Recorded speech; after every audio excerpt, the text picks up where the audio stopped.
Entonces aquí está la clasificación. Harold, anota por favor. Lee, por favor, Harold, lee.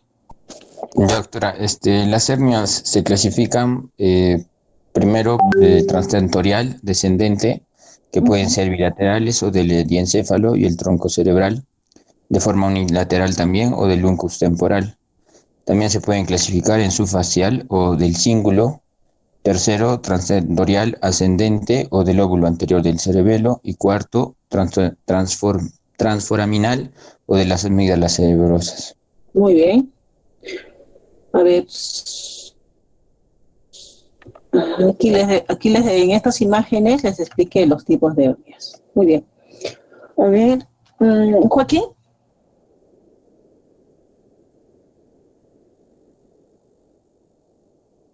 Joaquín, ¿está presente? Presente, doctora. Muy bien, Joaquín. La producción de hernias, ¿qué daños produce? La presencia de hernias encefálicas, ¿qué daños produce? Aquí está. Sí, dice Lee, por doctora. favor. Lee, Joaquín. Las hernias encefálicas producen daño mecánico por enclavamiento, por desgarro intrínseco tisular, capilar y venoso y por compresión de las estructuras vecinas. Muy bien. Una hernia uncal, ¿qué daño vascular produciría? ¿Qué nivel? Una hernia uncal. En vascular podría ser, doctora, a nivel de la arteria cerebelosa superior que está por esa zona, que está justo cerca del tercer par también. ¿Cerebelosa superior? Ajá. ¿Estás seguro? Por la proximidad anatómica, doctora. Ya. ¿Otra arteria? La cerebral posterior. Muy bien. ¿Y a nivel neurológico? Sobre todo se caracteriza las hernias uncales por producir una lesión del tercer par, doctora. Muy bien. ¿Qué más? ¿Qué daño mecánico podría producir? Un enclavamiento, ¿sí? De la hernia Y uncal, doctora. muy bien. Aquí está, ¿cierto? En las imágenes, lo que pueden apreciar.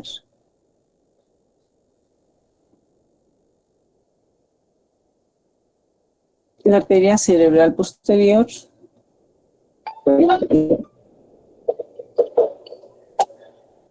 Y a nivel del nervio craneal. ¿Y cuáles serían las manifestaciones clínicas? Midward. Midward. Midward no me ¿Se contestó la encuentra Midward? asistencia, doctora. ¿Contesto la asistencia? No me contestó, doctora. No está presente. Ya. Wilber. Doctora, presente. Wilber Alex. ¿Me escucha, doctora? Ya. ¿Cuáles serían las características? Sí, te escucho. En caso de la Wilber hernia Alex. uncal, doctora, un signo clave podría ser lo que es una pupila ipsilateral fija y dilatada, por la compresión del nervio motor ocular común, doctora. Ya.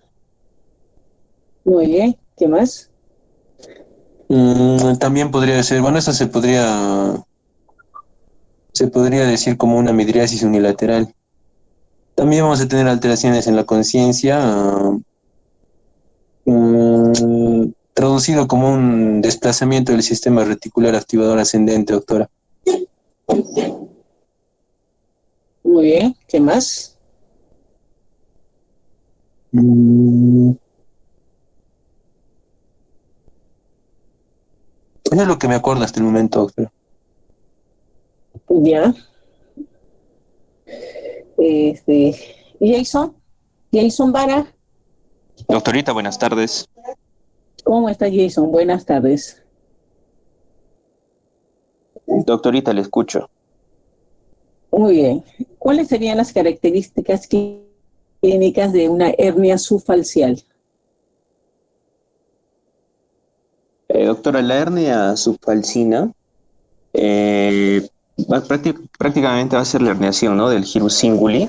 Entonces, las áreas que va a afectar va a ser el lóbulo frontal, y la arteria cerebral anterior, ¿no? Entonces, si está afectado el lóbulo frontal, vamos a tener como síntomas un trastorno de la conducta, ¿no?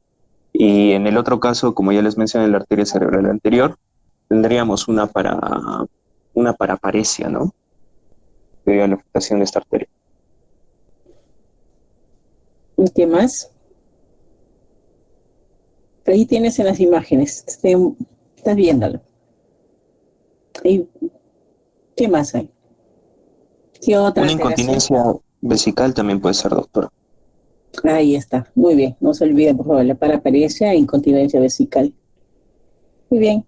Eso también se puede ver, ¿no? En pacientes con hidrocefalia hipertensiva. Puede paraparesia por la marcha es alterada y también incontinencia urinaria. Muy bien. Gracias, Jason. Diego Javier. Doctora, disculpe, me comentaron, me estaba botando el mic. ¿A quién llama? Midwar.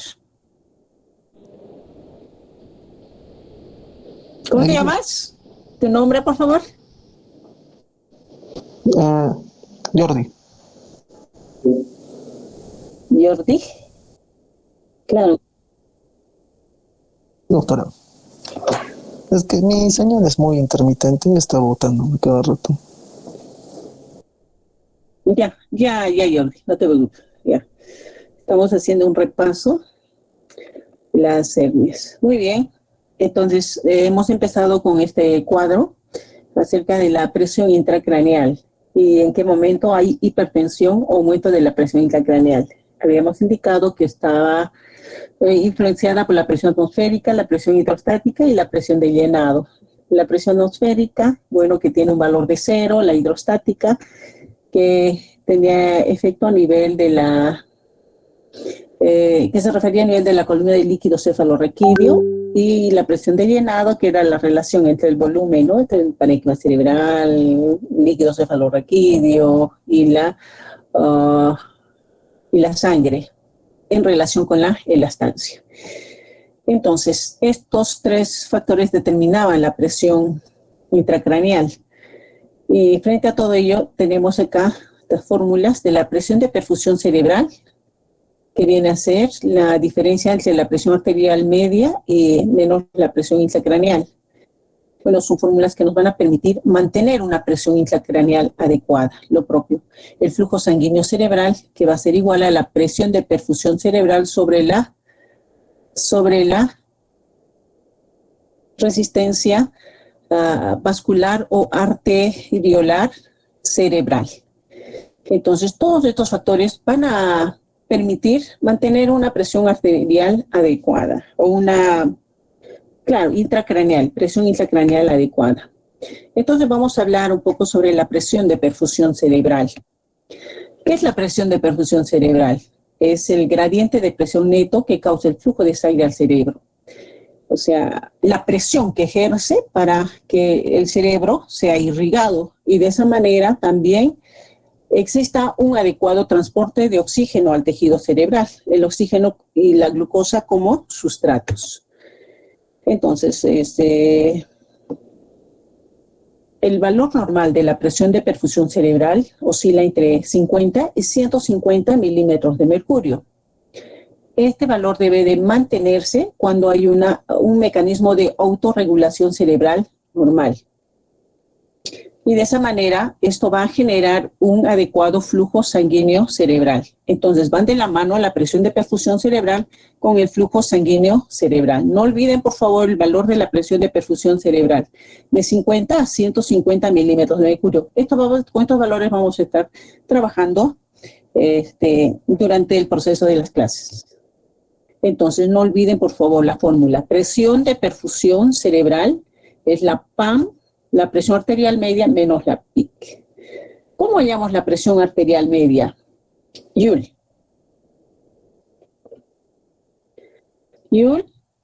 Abarca. ¿Ya? ¿Cómo hallamos la presión arterial media?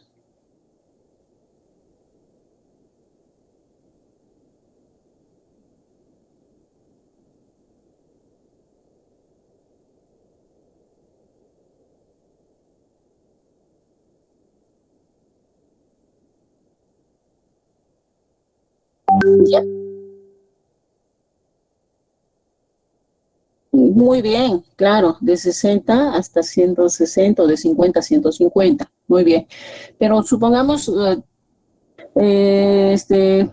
tienes un paciente que está en la unidad de triaje y le tomas una presión arterial sistólica sobre la diastólica. Y en base a los dos valores tienes que hallar la presión arterial media. ¿Cómo hallas? En base a la presión arterial sistólica y la presión arterial diastólica.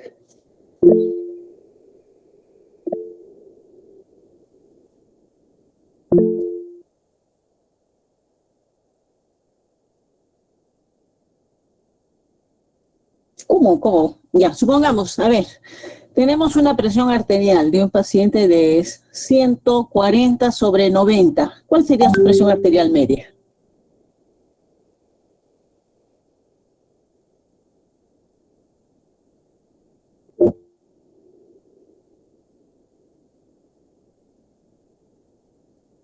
Uh-huh.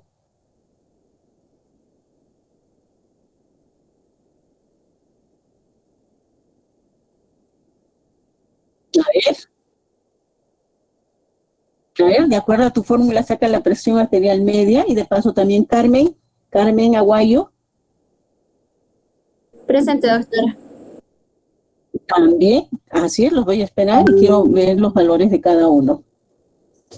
Calculen la presión arterial media. Un paciente con una presión arterial de 140 de presión sistólica y 90 de presión diastólica.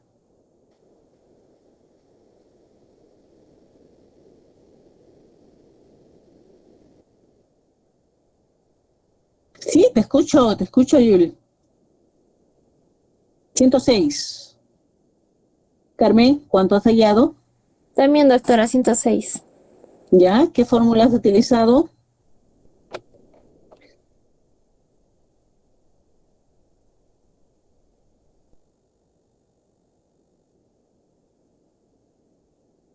Carmen. Doctora, para ya la presión arterial media es usar lo que es la presión sistólica más la presión diastólica multiplicado por 2, esto entre 3. También la misma fórmula has utilizado, Yul, ¿cierto?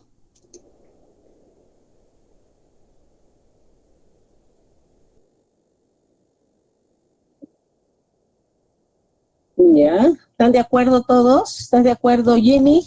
Jimmy, Jonathan. ¿O no es así?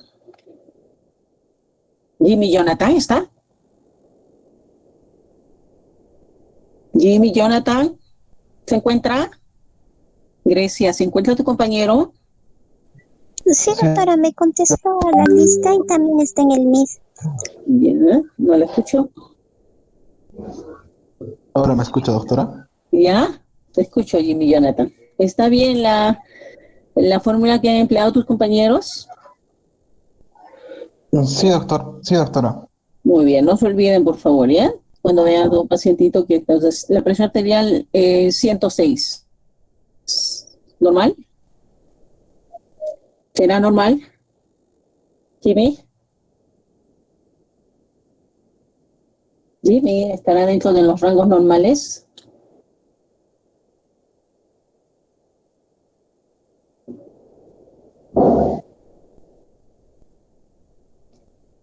¿Cuánto es el valor? Sí, doctora. De 70 a 105 es los valores normales, doctor. De 70 a 105. Muy bien. ¿Ya? Vamos a continuar entonces. Por favor, no olviden. Presión de perfusión cerebral más menos PIC. ¿Qué es la presión de perfusión cerebral, Sadali? Sadali. Sadali. Doctora, ¿Vas a repetir lo que ya... Sí, te escucho, Sadali.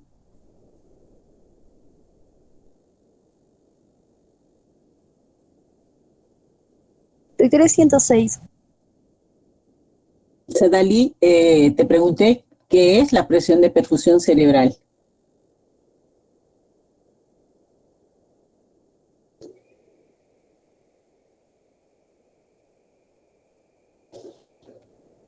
Doctora, no, Lee, por favor, Sadali. Lee. ya. La presión cerebral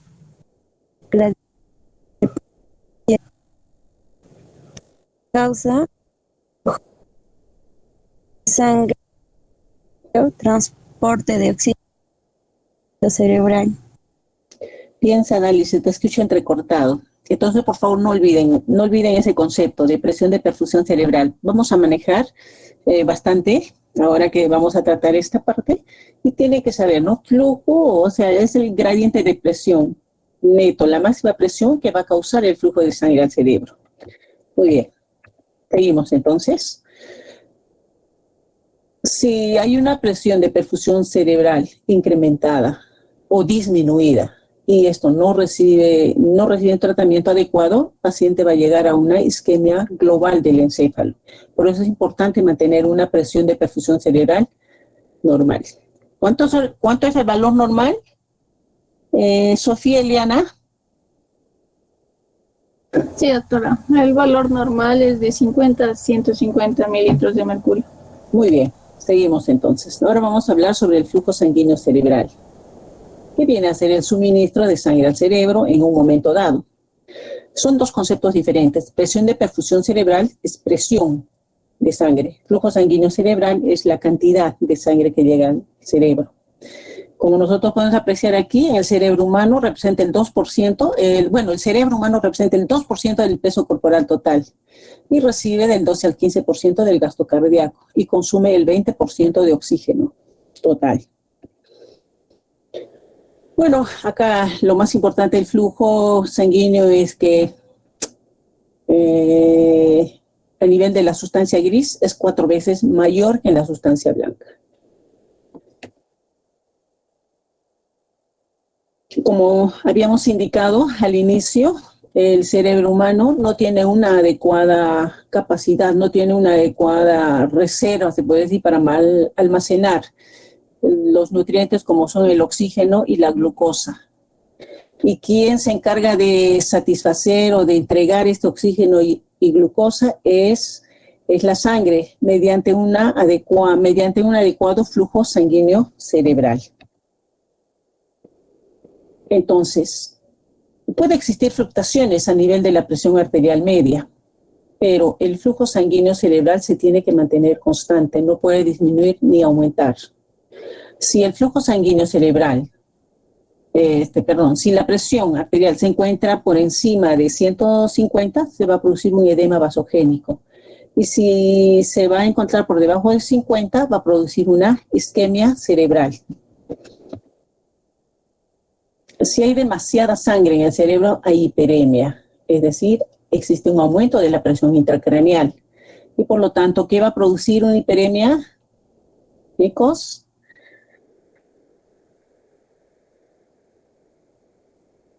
La PIC, aumenta la PIC.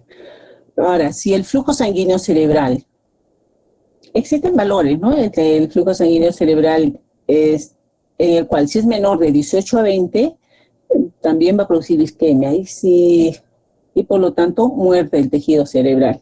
Y si cae por debajo de 8, la muerte del tejido cerebral.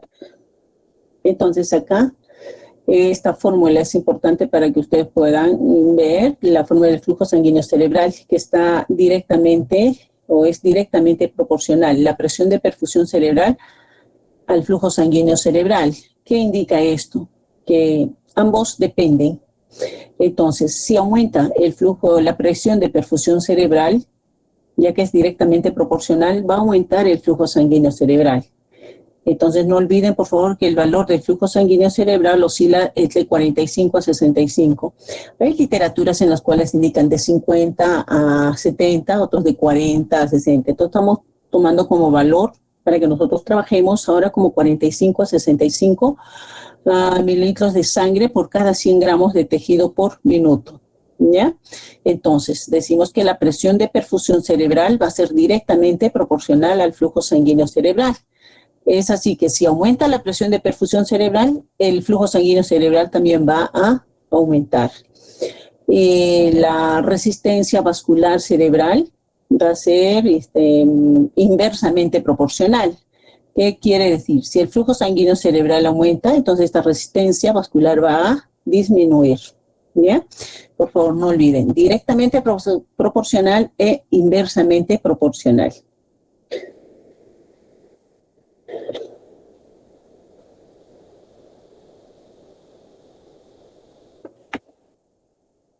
Entonces acá vamos a manejar estas fórmulas ¿para qué? Para mantener un flujo sanguíneo cerebral constante. Tenemos aquí esta fórmula que ya la conoce, flujo sanguíneo cerebral va a ser igual a la presión de perfusión cerebral sobre la resistencia vascular cerebral.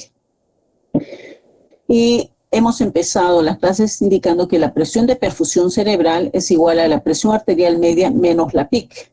Si nosotros reemplazamos aquí el flujo sanguíneo cerebral, la presión de perfusión cerebral viene a ser la PAN menos la PIC sobre la resistencia vascular o arteriolar cerebral. No olviden, por favor, estas fórmulas. Y acá hemos indicado que si aumenta la presión de perfusión cerebral, ¿cuánto es el valor de la presión de perfusión cerebral, Brian, Marcelo? De 50 a 150 milímetros de mercurio, doctora. Muy bien. Si aumenta la presión de perfusión cerebral, va a aumentar el flujo sanguíneo cerebral. ¿Cuánto es el flujo sanguíneo cerebral?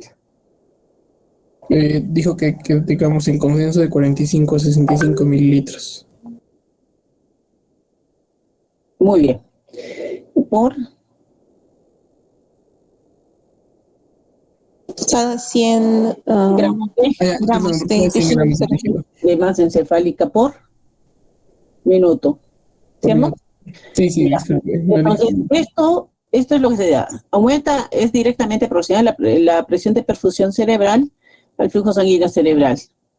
Si disminuye supongamos, aumenta el flujo sanguíneo cerebral, va a tener que disminuir la resistencia vascular cerebral. ¿Qué es la resistencia? Aquí juega un papel importante los vasitos arteriolares, porque estamos viendo la vasoconstricción y la vasodilatación. ¿Ya? Entonces, en esta fórmula vamos a indicar que la presión arterial media, la que ustedes acaban de sacar ahorita, va a ser directamente proporcional a la presión de perfusión cerebral. ¿Qué indica esto? Que si la presión arterial media aumenta, la presión de perfusión cerebral también va a aumentar. Y que la presión intracraneal es inversamente proporcional. ¿Qué significa esto? Que si la PIC baja, la presión de perfusión cerebral va a aumentar. ¿Ya? ¿Están entendiendo? Son ejemplos para que ustedes después puedan entender los mecanismos de autorregulación cerebral que vamos a tratar posteriormente. Lo propio, si disminuye la presión de perfusión cerebral, entonces va a disminuir el flujo sanguíneo cerebral. ¿Y qué va a hacer? Va a aumentar la resistencia arteriolar cerebral. Lo propio aquí. Disminuye la PAM, disminuye la presión de perfusión cerebral y aumenta la PIC.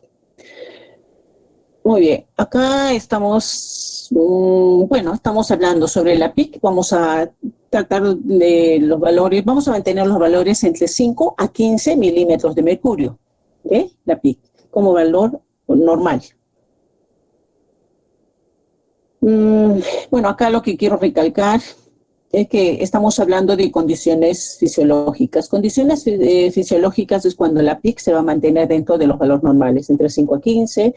La PAM se va a mantener. ¿Cuáles son los valores normales de la PAM, chicos?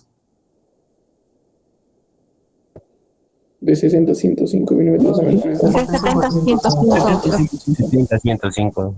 Ya. Nosotros en neurocirugía o en la UCI mantenemos los valores similares a la presión de perfusión entre 50 a 150, más o menos. ¿Ya?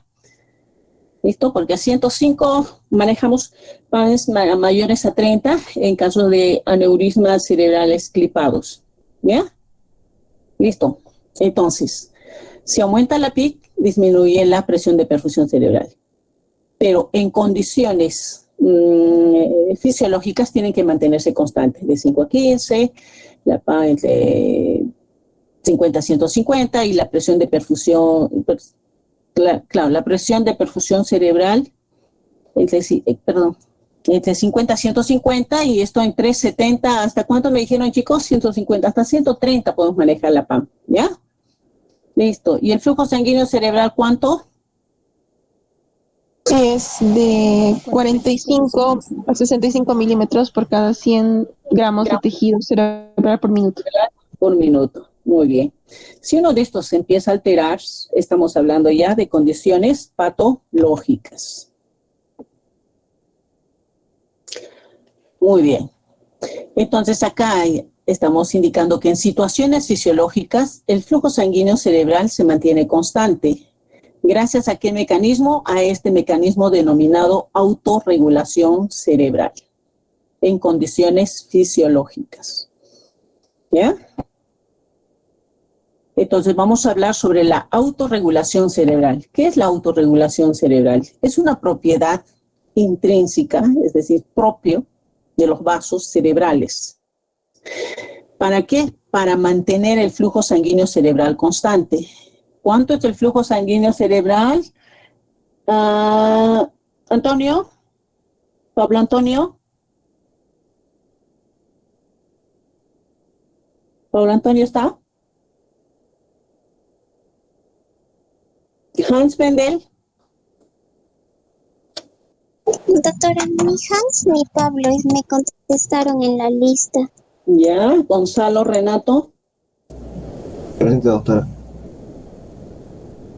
Es entre 45 a 65 Muy bien. milímetros. Ya estamos bien entonces. Entonces, lo que se tiene que mantener en el cerebro es este flujo de 45 a 65. Si hay un motivo en el cual aumenta este flujo sanguíneo cerebral, entonces empieza a trabajar los mecanismos de autorregulación cerebral. En este caso, ¿quiénes están inmiscuidos? ¿Quiénes están aquí encargados? Los encargados son los vasos cerebrales. ¿Mediante qué mecanismos? Acá también otro concepto de autorregulación cerebral. Es la capacidad del árbol vascular cerebral, específicamente de las arteriolas, para controlar la presión sanguínea durante los estados de variación de la que también, ¿no? Del flujo sanguíneo cerebral, así como también la presión arterial media.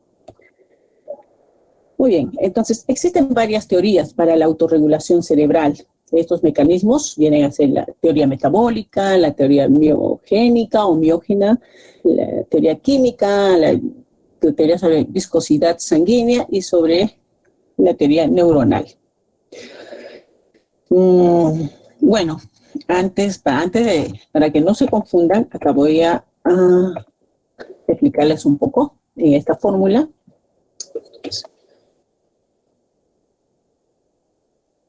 Ya. Hablamos principalmente de una autorregulación cerebral. Supongamos que aumente la presión de perfusión cerebral, aumenta. Y luego, como es directamente proporcional, va a aumentar también el flujo sanguíneo cerebral. Y por lo tanto va a disminuir la resistencia vascular cerebral. Entonces, ¿va a disminuir para qué? Para compensar estos mecanismos de aumento. Entonces, disminuir la resistencia vascular, ¿qué está produciéndose a nivel de los vasos? ¿Vasoconstricción o vasodilatación? Vasodilatación, doctora. ¿Qué significa disminuir la resistencia vascular?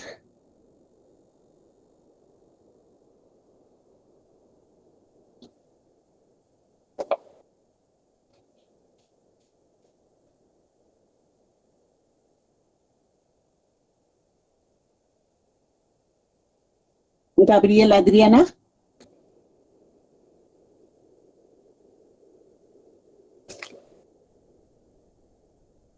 Sí, doctora. Para que haya una disminución de la resistencia vascular, debe haber una vasodilatación.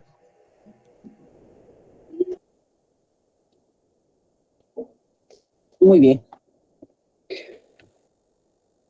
Entonces, más o menos eso es lo que trata las teorías. ¿Por qué disminuye? ¿Por qué hay vasoconstricción? ¿Por qué hay vasodilatación?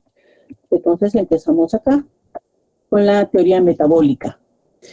Entonces, ¿qué indica? ¿Por qué? ¿Cómo se produce esa autorregulación cerebral? Mediante la teoría metabólica indica que la capacidad de las neuronas demanda un aumento de la tasa metabólica cerebral para una mayor demanda de suministro sanguíneo o para proveer sustratos, ya sea glucosa y oxígeno.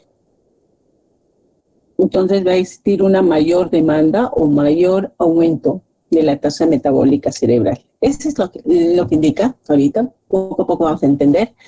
En cambio, la teoría miogénica o miogena indica que hay contractura o vasoconstricción o vasodilatación a nivel de la pared vascular, como respuesta ¿a qué? A los cambios de presión o alteración de la presión arterial. La teoría química indica que el flujo sanguíneo cerebral, ¿ya?, que es muy sensible a los cambios de la presión arterial de CO2, que lo vamos a ver posteriormente.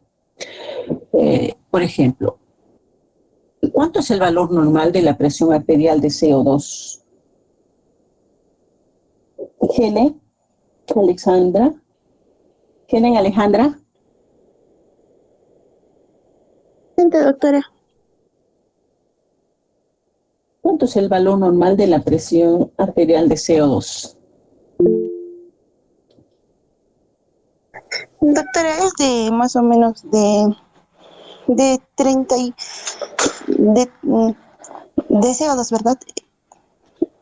Es de 38 a 42.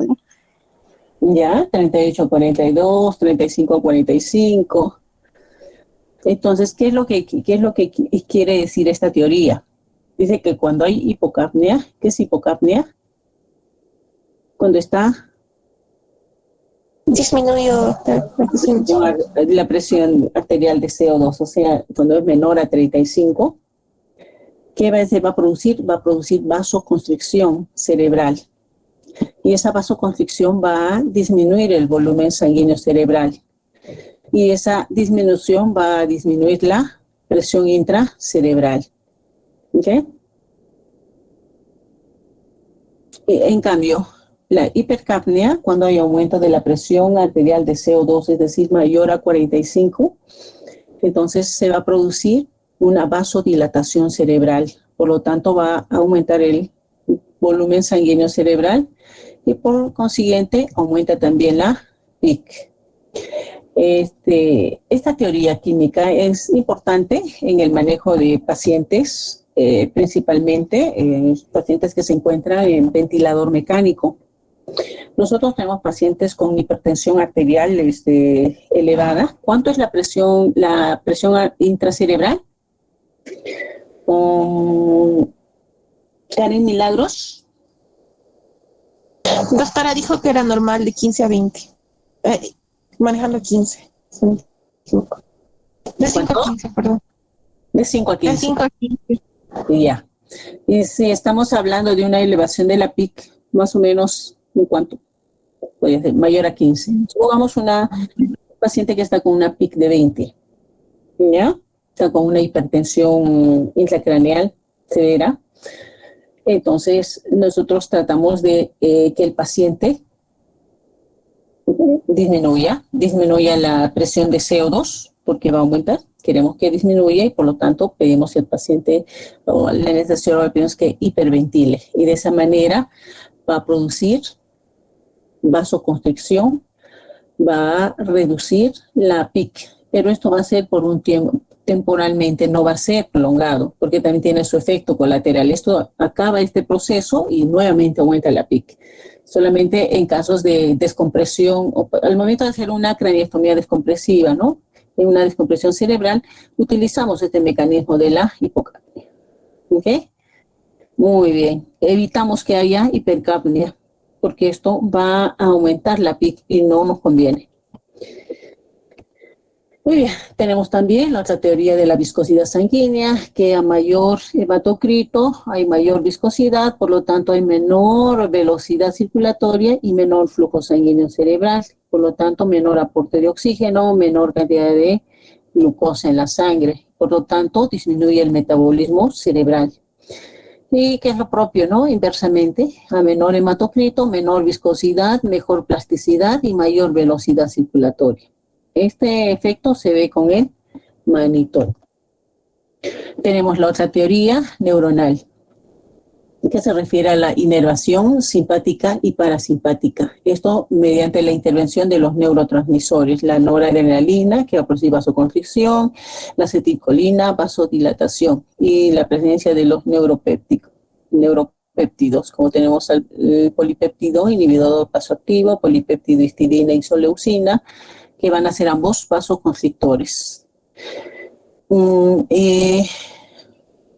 Bueno, entonces estos serían las teorías o los mecanismos de autorregulación cerebral. Es decir, cuando hay un aumento de la presión de perfusión cerebral, va a existir un aumento del flujo sanguíneo cerebral y por lo tanto va a actuar este mecanismo de la resistencia vascular cerebral o resistencia arteriolar cerebral para producir esta autorregulación cerebral. Ustedes necesitan vasoconstricción, vasodilatación, mediante el estudio de las diferentes teorías.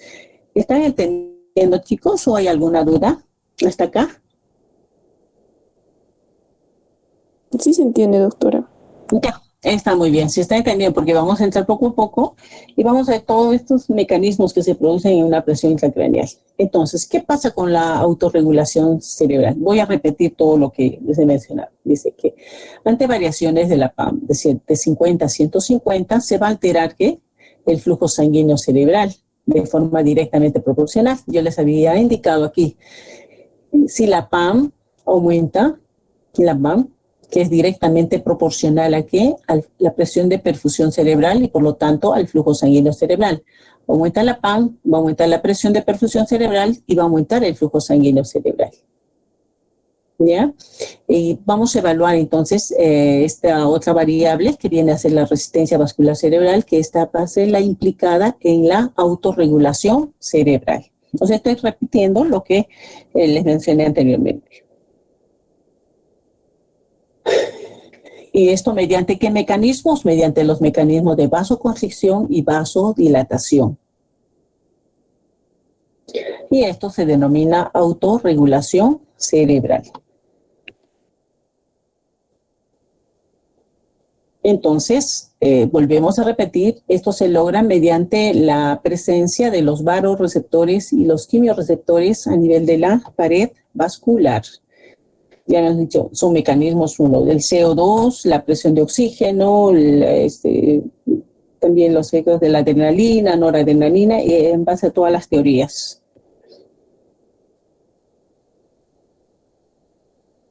Bueno, acá vamos a ver un ejemplo. Por ejemplo, aquí tenemos que los quimiorreceptores van a captar la información. Supongamos que el flujo cerebral ha disminuido. ¿Cuánto es el flujo sanguíneo cerebral normal? Voy a seguir preguntándoles porque tienen que grabar bien. Joaquín. Joaquín. ¿Está Joaquín?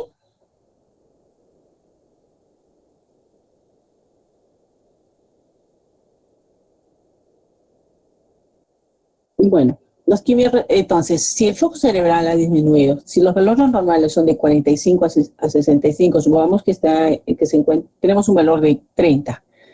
Entonces, cuando disminuye, también disminuye la presión parcial de oxígeno. Una vez que haya esta disminución, porque ustedes saben que la sangre lleva el oxígeno al cerebro. Si hay menos flujo sanguíneo cerebral, menos volumen, entonces va a disminuir la presión. ¿Qué va a producir? Frente a todos estos cambios, se va a producir la vasodilatación. ¿Para qué? Para que llegue una adecuada cantidad de oxígeno y de glucosa. Entonces, si disminuye el flujo sanguíneo cerebral, disminuye la presión de oxígeno, ¿qué va a pasar? Va a empezar a aumentar la presión de CO2. ¿Para qué? el CO2 es un vasodilatador importante eminente. Por lo tanto, aumenta esta PCO2 y va a hacer que se produzca una vasodilatación. Y de esa manera se mantiene nuevamente el flujo sanguíneo cerebral constante. Muy bien. Entonces, volvemos a indicar que la presión arterial media va a ser la principal fuerza impulsora de sangre. Si existe un aumento de la presión arterial, estos van a ser percibidos por los vasoreceptores y van a producir sustancias que van a estimular la vasoconstricción. ¿Ya? A ver, les voy a explicar acá. Miren, nosotros habíamos indicado que la presión de perfusión cerebral es directamente proporcional al flujo sanguíneo cerebral. Si esta aumenta, el flujo sanguíneo cerebral aumenta. Y la resistencia vascular arteriolar cerebral o la resistencia vascular cerebral va a ser inversamente proporcional. Es decir, si la presión de perfusión cerebral aumenta, esta va a disminuir. Pero en la autorregulación cerebral, nosotros queremos mantener este flujo sanguíneo cerebral constante, es decir, entre los valores de 45 a 65. Entonces, ¿qué pasa? Aumenta la presión de perfusión cerebral, supongamos, aumenta a 160. Si aumenta esto, tiene que aumentar el flujo sanguíneo cerebral, pero nosotros no queremos que aumente, queremos que ésta se mantenga constante. Entonces, ¿qué pasa? Empieza a actuar este fenómeno de autorregulación. En lugar de disminuir, va a aumentar. Va a aumentar la resistencia. Si aumenta la resistencia vascular cerebral, ¿qué se va a producir? ¿Vasodilatación o vasoconstricción? Isabel Milagros.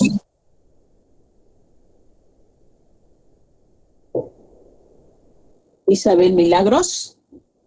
Constricción, doctora. Vasoconstricción. O sea, todo esto que he leído, acá se puede ver. ¿Ya? Entonces, si aumenta la presión de perfusión cerebral, entonces, para mantener un flujo sanguíneo constante, va a aumentar la resistencia vascular cerebral. Por lo tanto, se va a producir una vasoconstricción. Y de esa manera mantenemos este flujo sanguíneo cerebral constante. ¿Está entendido? Sí, doctora. Muy bien. Entonces, si aumenta la PAM, va a aumentar la presión de perfusión cerebral. ¿Sí? Porque es directamente proporcional. ¿Ya? ¿Entendido? Viene de la fórmula nueva que hemos desglosado. Presión de perfusión cerebral, ¿a qué es igual? PAM menos PIC. Aumenta la presión de perfusión cerebral es porque está aumentando la PAM. ¿Y quién va a compensar? Hay aumento de la presión arterial media, hay aumento de la presión de perfusión cerebral. ¿Y quién se va a encargar de compensar el fenómeno de autorregulación cerebral? Produciéndose una vasoconstricción. Y de esa manera mantenemos un flujo sanguíneo cerebral constante. ¿Entendido? ¿Tienen alguna duda? Esa es la autorregulación cerebral. ¿Están entendiendo, chicos? Sí, doctora. Sí, doctora. Muy bien. Seguimos entonces. ¿Qué pasa si disminuye la presión de perfusión cerebral? Aquí. Disminuye la presión arterial media, ¿sí? Porque no hay un buen aporte de sangre. Por lo tanto, si ha bajado la presión arterial sistólica, la presión arterial diastólica, por ende baja la presión arterial media. La disminución de la presión arterial media, como es directamente proporcional a la presión de perfusión cerebral, esta también disminuye. Entonces, si esta disminuye, ¿qué va a pasar con el flujo sanguíneo cerebral? Va a disminuir, porque les dije que era directamente proporcional, pero nosotros queremos que esto no disminuya. Si queremos que no disminuya, ¿cómo va a actuar la resistencia vascular cerebral? ¿Va a disminuir o va a aumentar? Disminuyendo. Y que Y al disminuir, ¿qué estaba produciendo? Vasodilatación. Una vasodilatación. ¿Y quién es el encargado de producir vasodilatación? Entonces, ¿qué va a aumentar? ¿La presión de oxígeno o la presión parcial de CO2?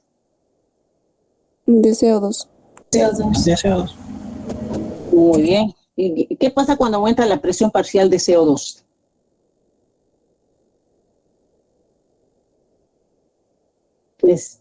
En el ejemplo anterior les dije, ¿qué pasa cuando aumenta la presión parcial de CO2? Vasodilatación. Ahí está, ahí tiene todo el efecto que produce. ¿Ok? ¿Están entendiendo? Muy bien. Bueno, este es un tema, se maneja mucho en las unidades de cuidados intensivos, pero ustedes tienen que aprender este mecanismo para ver qué pasa con el cerebro. Pues cómo nuestro cerebro se autorregula, como una máquina importante, ¿no? El cerebro solito se compensa. Muy bien, seguimos aquí. Entonces, aumenta el CO2 y produce vasodilatación. Aquí tenemos una curva de autorregulación cerebral. Ahora que ya entienden que es PAM, que es presión de perfusión cerebral, flujo sanguíneo cerebral, PCO2, PO2, todo, ahora me van a entender esta curvita de autorregulación cerebral. Muy bien. ¿Qué pasa cuando la presión arterial media cae? Acá con el ejemplo. A ver las fórmulas, chicos.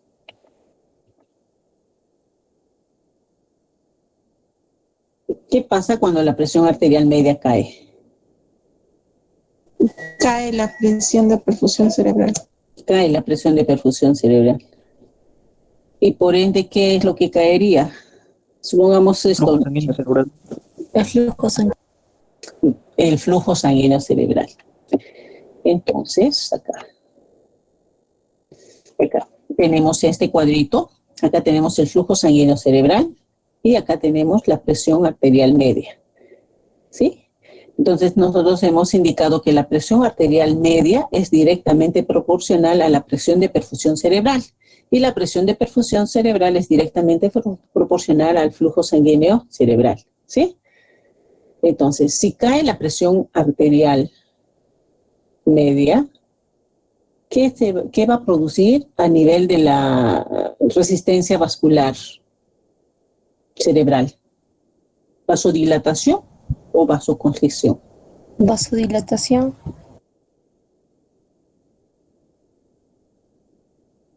¿Por qué? Hay un aumento de PCO2.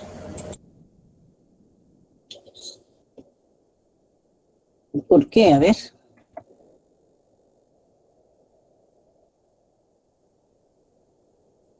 ¿Vasodilatación o vasoconstricción?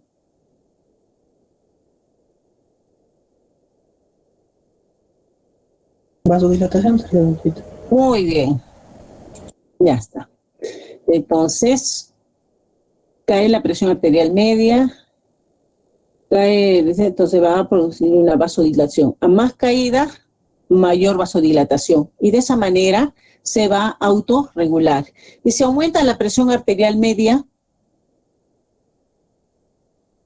aquí tenemos la presión arterial media entre los valores de 50 y 150, que más o menos lo manejamos como los valores de la presión de perfusión cerebral. ¿Okay? Entonces, nosotros vemos acá, este cuadrito es la autorregulación cerebral y cómo trabajan los vasos. Entonces, si es menos a 50 y también cae el flujo sanguíneo cerebral, va a producir vasodilatación. Y si es mayor a 150, va a producir vasoconstricción. Y de esa manera se regula. ¿Qué es lo que va a regular?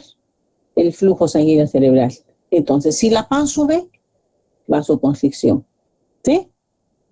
¿Quién regula? La vasoconstricción y la vasodilatación arteriolar. Esto es lo normal. Pero vamos a ver qué sucede acá. Ese cuadro que les mostré es toda esta parte, esta zona de autorregulación. ¿Ya? De 50 hasta 150. Estamos manejando la presión arterial media. ¿Sí? Acá. Y esta es nuestra zona de autorregulación. ¿Qué pasa si cae a más? A menos de 50. Aquí podemos apreciar, si cae la presión arterial media, también cae el flujo sanguíneo cerebral. Entonces, ¿qué empieza a pasar con los vasos? Ya no puede autorregular. Entonces, esta vasodilatación va disminuyendo y va produciendo vasoconstricción, se va alterando. Lo propio, si es mayor, no, esta autorregulación llega a un tope donde ya no puede mantener constante ese flujo sanguíneo cerebral, entonces también se va a producir los fenómenos de vasodilatación, vasoconstricción, pero dependiente de las presiones. Ya no se va a poder autorregular, ya no se va a poder mantener constante el flujo sanguíneo cerebral. Entonces, cuando ya es menor a 50, a nivel cerebral va a existir hipotensión y por lo tanto isquemia cerebral, ¿ya? No va a llegar una adecuada cantidad de oxígeno, no va a llegar glucosa, el metabolismo cerebral va a caer y las células van a morir. En caso de que aumente, va a producir hipertensión arterial, hipertensión cerebral, por lo tanto va a decir hiperemia, puede decir hemorragia, edemas vasogénico, etcétera. ¿Están entendiendo hasta acá? Sí, doctora. Sí, doctora. Sí, doctora. Muy bien, seguimos entonces. Ahora vamos a hablar sobre la PIC. Ya hemos hablado sobre la presión de perfusión cerebral, sobre el flujo sanguíneo cerebral, sobre el fenómeno de autorregulación. Ahora vamos a repasar este fenómeno de la PIC. ¿Recuerdan en la clase anterior? Les expliqué. ¿Qué significa la fase 1? Edison, Anaya. Doctora, la fase 1 es, A ver, o sea, verán. donde la compliance. Ya, antes de que empieces, tenemos aquí el eje de las abscisas y el eje de las IES. El eje de las IES representa a la presión intracerebral y el de las abscisas va a representar al flujo sanguíneo o al volumen intracraneal. ¿Ya? Al volumen intracraneal. Muy bien, el volumen intracraneal está compuesto por parénquima cerebral, líquido cefalorraquídeo y sangre, ya sea venosa o arterial. ¿Ya? Muy bien, ahora sí, puedes explicar la fase 1. Doctora, la fase 1 es el estado normal, donde la presión intracraneal o vemos que está normal o se encuentra dentro del rango normal con casi ninguna elevación. Entonces, a medida de este es el estado el estado normal, ¿no? En la fase 2 ya compensado, está muy bien, está muy bien. Luego en la fase 2 empieza lo que es el estado, ya una compensación. Observamos que hay un aumento de lo que es de la presión intracraneal, pero aquí hay los mecanismos que compensa, como dice el nombre de la fase, con el desplazamiento del líquido cefalorraquídeo primero, luego de la sangre, empezando por la venosa, la arterial, y luego ya, si es que se vence esto, pasamos a la fase 3, que es el estado descompensado, ¿no? En donde, por así decirlo, ya no hay nada que desplazar y se empieza a lo que es a dañar o a desplazar el parénquima. Muy bien, muy bien. Entonces, la fase 1 representa un estado en el cual la PIC se va a mantener dentro de los valores normales. ¿Cuáles son los valores normales de la PIC? 5 a 15. 5 a 15 milímetros de mercurio. Vamos a manejar esos valores. Son diferentes, ¿no? En niños, en recién nacidos, en niños, en jóvenes, en adultos. Pero vamos a manejar ese valor de 5 a 15. Muy bien, entonces la fase 1 acá se mantiene estable, ¿cierto? En cambio, en la fase 2 empieza a elevar la curva. ¿Debido a qué? Empieza a elevar porque hay un incremento de la presión intracraneal debido a un incremento del volumen intracraneal.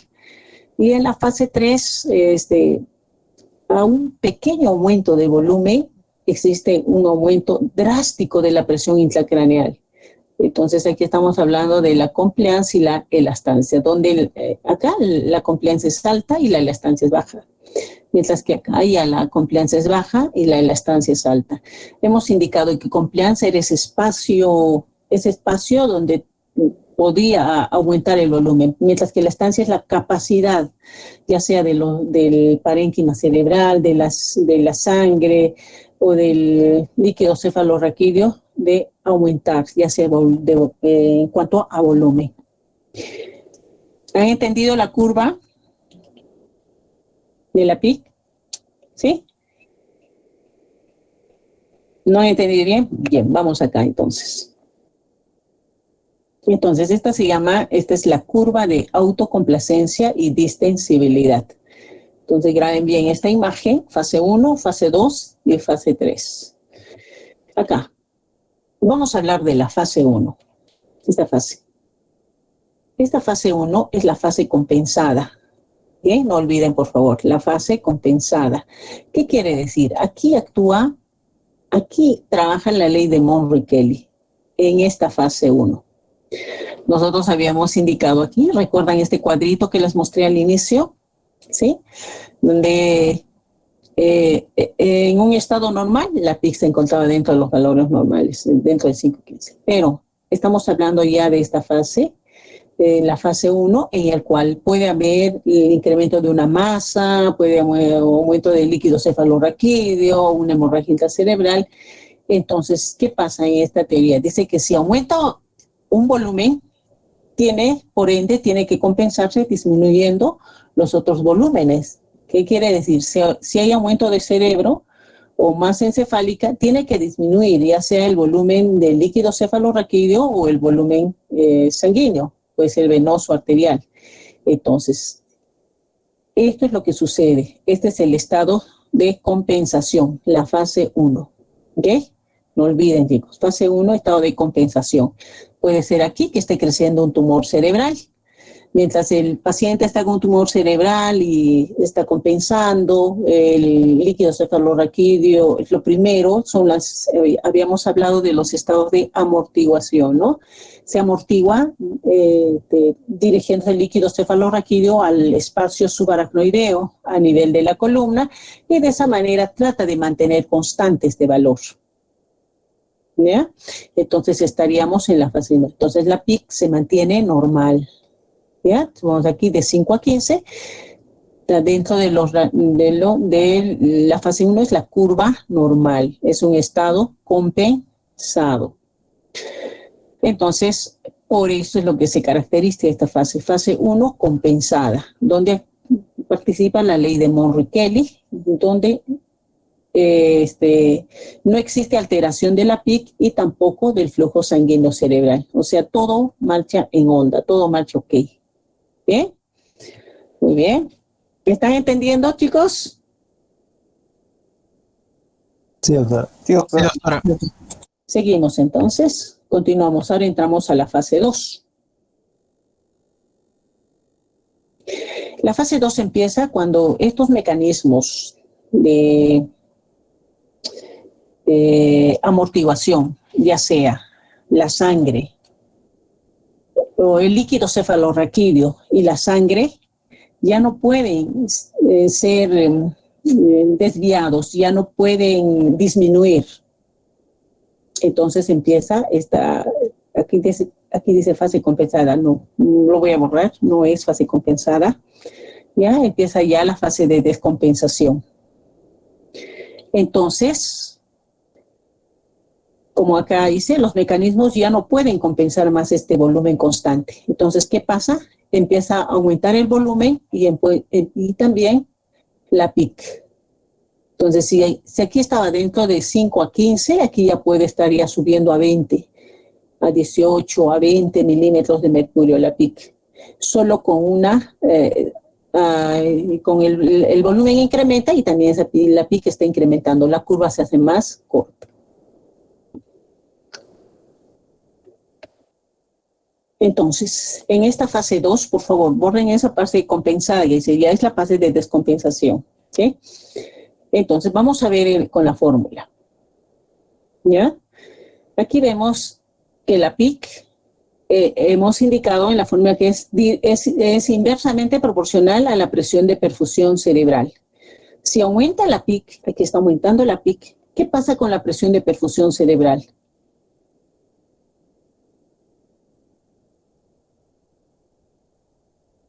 Wilber Alex.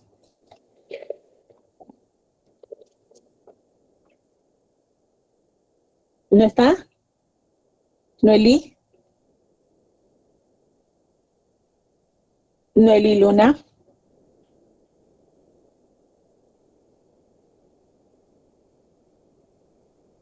Liz.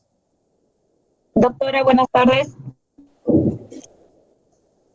Noelí. Doctora, ¿se me puede escuchar? Sí, Noelí, te escucho. ¿Podría repetirme? Es que no se escucha muy bien el audio. ¿No me escuchan bien? ¿Están escuchándome entrecortado? Por favor, chicos, díganme si no me están escuchando Puede bien. ser, doctora, mi internet. Ya, listo. Estamos nosotros ingresando a la fase 2, ¿ya? De la curva de complacencia y elastancia. Esta es una curva de complacencia y elastancia. Estamos ingresando a la fase 2. ¿Qué implica esto? Que ya no hay los efectos de amortiguación de la sangre y del líquido cefalorraquídeo se han agotado. Por lo tanto, la presión intracraneal está empezando a aumentar. Si aumenta la presión intracraneal, ¿qué pasa con la presión de perfusión cerebral? ¿Aumenta o disminuye? Doctora, va a aumentar en este caso. A ver. La fase 2, doctora, va a aumentar. ¿La presión de perfusión cerebral? Sí, doctora, va a aumentar en la fase 2. Disminuye. Muy bien. ¿Quién me ha dicho que disminuye? Peñalosa Cárdenas, doctora. ¿Qué? Peñalosa Cárdenas. Peñalosa. ¿Ya? Muy bien. Entonces, ¿por qué disminuye?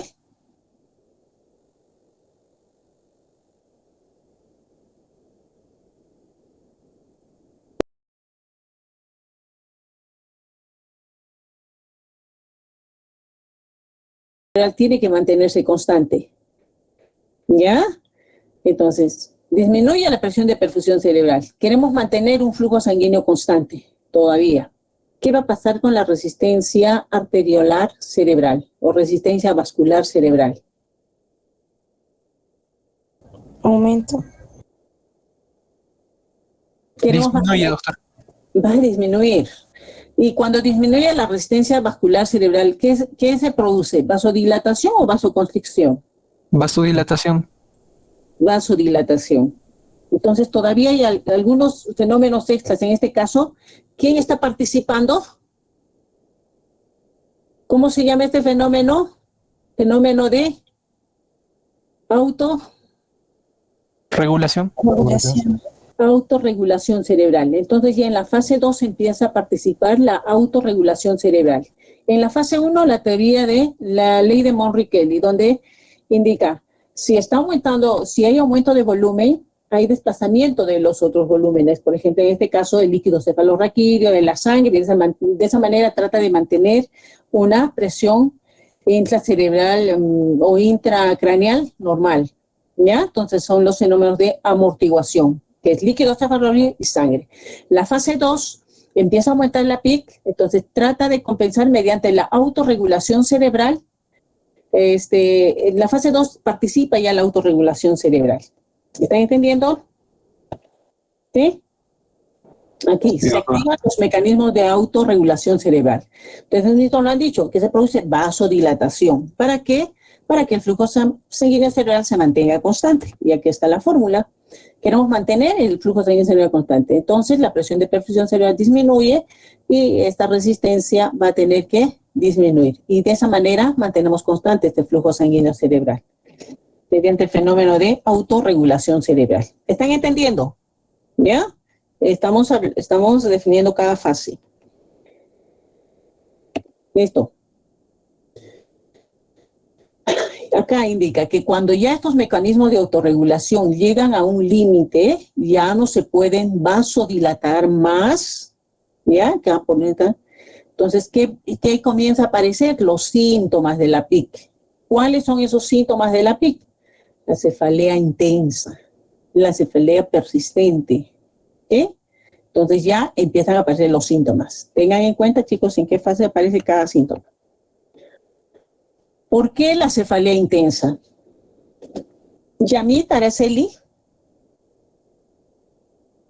Sí, doctora. ¿Por qué se estaría produciendo la cefalea intensa en la fase 2?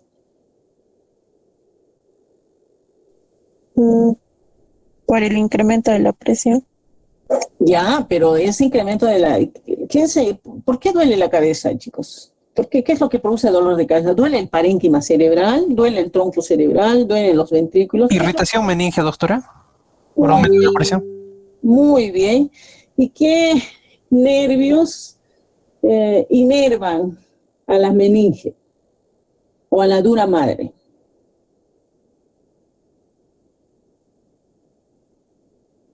Ya hemos hecho, ya en la primera. Doctora, los nervios espinales superiores e inferiores.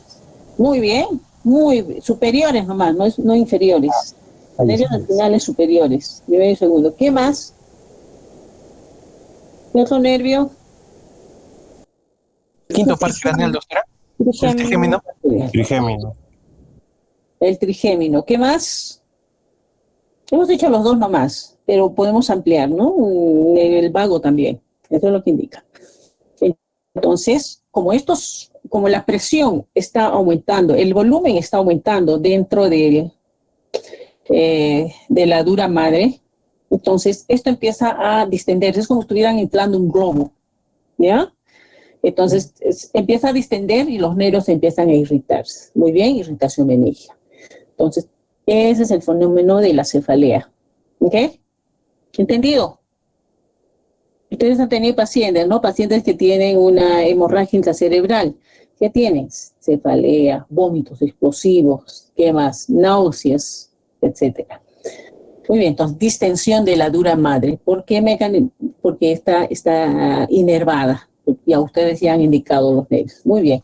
Y luego, ¿qué más se va a producir? Vómitos explosivos. ¿Qué más se va a producir en la fase 2? Edema de papila, porque ese cerebro está hinchando, está incrementándose la PIC.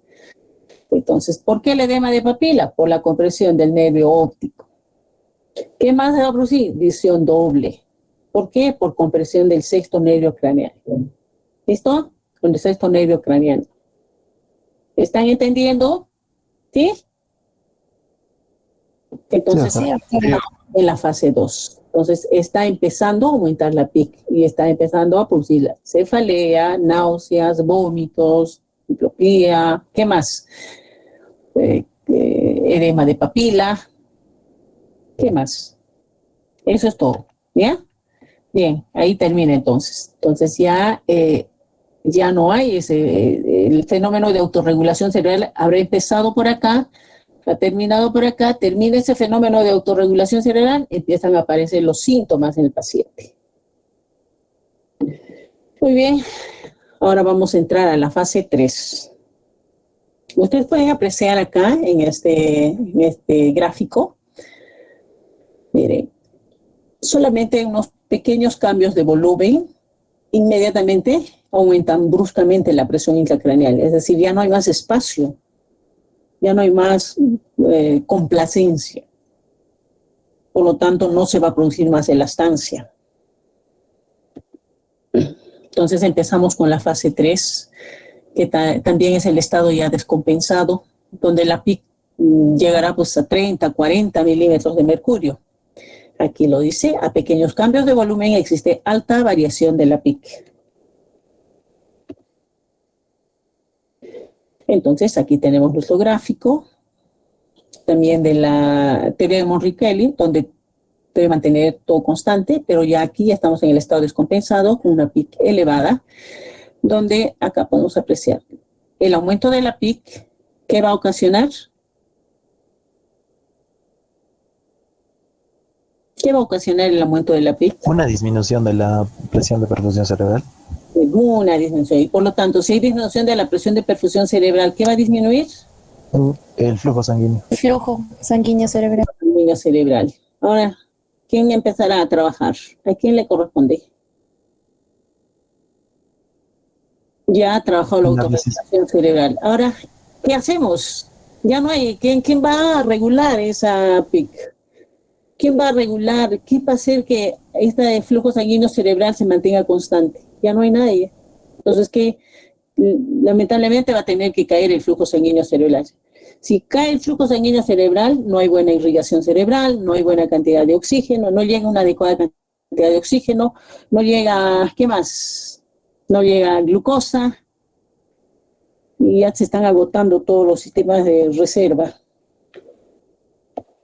Entonces, aquí está, no le llega el oxígeno, no llega la glucosa, ¿y qué empieza a aumentar?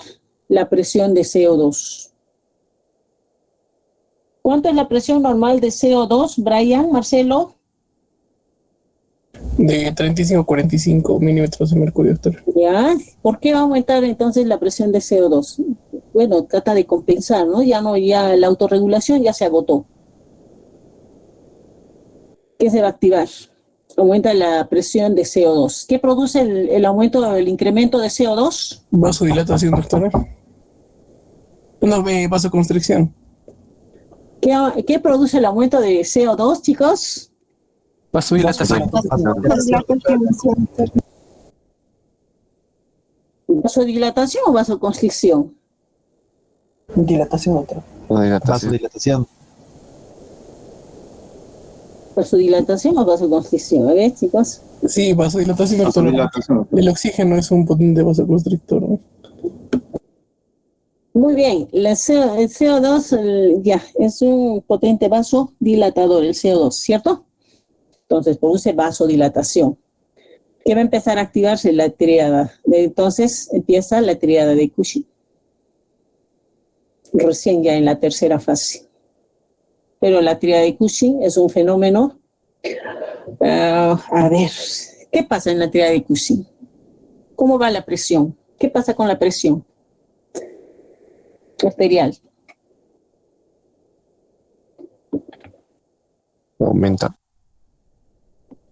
Muy bien. Entonces hay hipertensión arterial. ¿Qué más?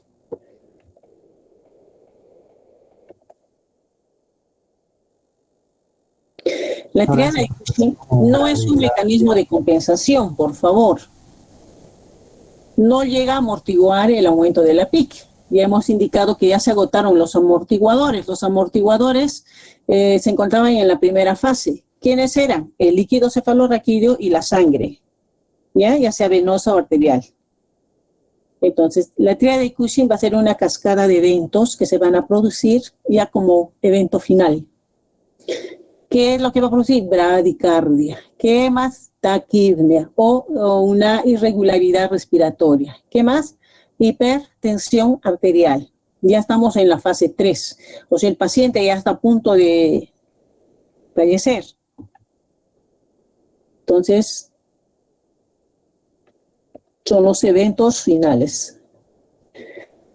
Entonces, aquí estamos indicando, habíamos dicho que aumenta la presión de CO2, porque el flujo sanguíneo cerebral está disminuido, ¿cierto? Para vasodilatar y para poder, o sea, el cerebro está pidiendo, necesito sangre, necesito glucosa, necesito oxígeno. Trabaja la CO2 y entonces el flujo sanguíneo ha disminuido. Entonces, ¿qué necesita? Necesita aumentar. Entonces va a producir ese mecanismo de la taquipnea. Por lo tanto, va a hiperventilar. Por lo tanto, va a producir vasodilatación. Y a medida que va hiperventilando, va a empezar a eliminar el CO2. Y de esa manera también producir una vasoconstricción. Una vez que se ha producido una vasoconstricción, va a comenzar a tener el paciente bradicardia. ¿Bradicardia para qué? Para aumentar el llenado ventricular. O sea, es decir, para que el corazón, a nivel de los ventrículos, lleve más sangre al cerebro. ¿Para qué? De esa manera aumentar la presión arterial media. Y por último, va a existir aumento del tono simpático, que va a producir vasoconstricción periférica. ¿Para qué? Para seguir llevando más sangre al cerebro. Todo empieza a alterarse porque necesita sangre ese cerebro, necesita sangre. Pero más sangre le vamos a enviar cuando ya está tan tenso el cerebro, ya no hay espacio para que se vaya acumulando más. Entonces, por eso se produce la hipertensión arterial. Y posteriormente, indicamos que la tríada son mecanismos fisiológicos que se van a dar en el cuerpo humano en condiciones patológicas. Aumenta la presión arterial, se envía más sangre al cerebro, aumenta la PIC y termina al final enclavando al tronco encefálico. Y por lo tanto, se producen las herniaciones y va a terminar con la muerte del paciente. ¿Ok? ¿Han entendido todo este fenómeno, chicos? ¿Todas las fases? ¿Sí? Sí, doctora. Muy bien. Doctora, una pregunta. Dime. ¿Cada fase que estamos tocando tiene algún tiempo determinado o varía? Varía. No tienes, solamente por eso con la clínica te das cuenta en qué fase estás. Por eso que estoy describiéndoles la clínica. Por ejemplo, fase 1 puede ser, por ejemplo, un paciente que tenga un sangradito. Mientras la PIG, el paciente no tiene cefalea, no tiene náuseas, no tiene vómitos, no tiene nada. Y le hacemos una tomografía a un paciente que se ha caído, ¿sí? Le hacemos una tomografía y vemos que hay sangre en el cerebro, pero el paciente no presenta molestias, entonces está en la fase 1. Pero ese sangrado puede aumentar. ¿Por qué estamos en la fase 1? Ese sangradito está tratando de compensar el líquido cefalorraquídeo, se está desplazando al espacio subaracnoideo, la sangre venosa también está desplazando y de esa manera trata de mantener esa PIG entre 5 a 15. Entonces el paciente lo podemos encontrar inclusive asintomático. Ya en la fase 2 estamos, la primera fase, la teoría de Monroe-Tenney. Entramos a la fase 2, donde el paciente ya empieza a presentar, todavía hay un mecanismo de autorregulación. Termina ese mecanismo de autorregulación, el paciente presenta cefalea intensa, náuseas, vómitos, diplopía, ¿qué más? Edema de papila, etcétera. Entonces estamos en la fase 2, de acuerdo a la clínica. ¿Qué significa que está aumentando la PIC? Entonces tenemos que trabajar, indicarle al paciente osmoterapia, soluciones salinas hipertónicas, tratar de mantener un flujo sanguíneo normal y una PIC también dentro de lo normal. ¿Sí? ¿He respondido a tu pregunta o algo más? Sí, doctora, muchas gracias. Entonces nos vamos dando cuenta en qué fase nos estamos encontrando. ¿Ok? Muy bien. Entonces aquí unos datos más. La presión intracraneal normal, como ustedes pueden apreciar, nosotros estamos manejando entre 5 a 15. En adultos y niños mayores nos maneja de entre menor a 10 hasta 15. En niños pequeños de 3 a 7 y en infantes a término de 1.5 a 6. Todos en milímetros de mercurio. Muy bien. Entonces aquí vamos a hacer nuevamente un breve repaso de la clínica del síndrome de hipertensión intracraneal. Lo anterior que les he mencionado es en las fases para que ustedes puedan diagnosticar en su momento exacto. Entonces, como aquí podemos decir, los síntomas finales de un síndrome de hipertensión intracraneal son consecuencia del efecto mecánico de ¿quiénes? De las hernias encefálicas. ¿Por qué? Por la compresión de las estructuras y posteriormente la presencia de la isquemia cerebral. Entonces, acá se divide o vamos a clasificarlo en 2 etapas. El síndrome de hipertensión intracraneal compensado, que habíamos indicado que es la fase 1, y el síndrome de hipertensión intracraneal descompensado, que se van a diferenciar fundamentalmente por el deterioro del estado de conciencia. Muy bien, aquí tenemos aquí todavía manejan como compensado la etapa 2 o la fase 2, la presencia de cefalea, que ya ustedes han apreciado, náuseas, vómitos, diplopía, edema de papila, y entramos a prácticamente totalmente descompensado al síndrome de deterioro rostrocaudal. Ya estamos hablando aquí más o menos de la tríada de Cushing, que también acá hablamos sobre un compromiso progresivo del encéfalo, desde la parte de la corteza hasta el bulbo.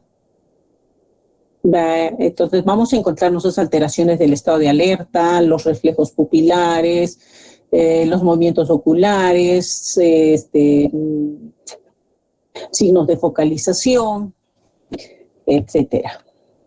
Entonces acá, por ejemplo, en este síndrome de hipertensión intracraneal descompensada existen varias etapas, ¿no?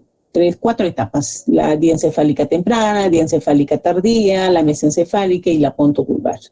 El estado de conciencia del paciente, por eso es importante, ¿no? Siempre en las rotaciones clínicas, el estado de conciencia, pues, de cómo está despierto, está alerta, está somnoliento, está nubilado, está en estupor, está en coma. Esto también nos va a ayudar a poder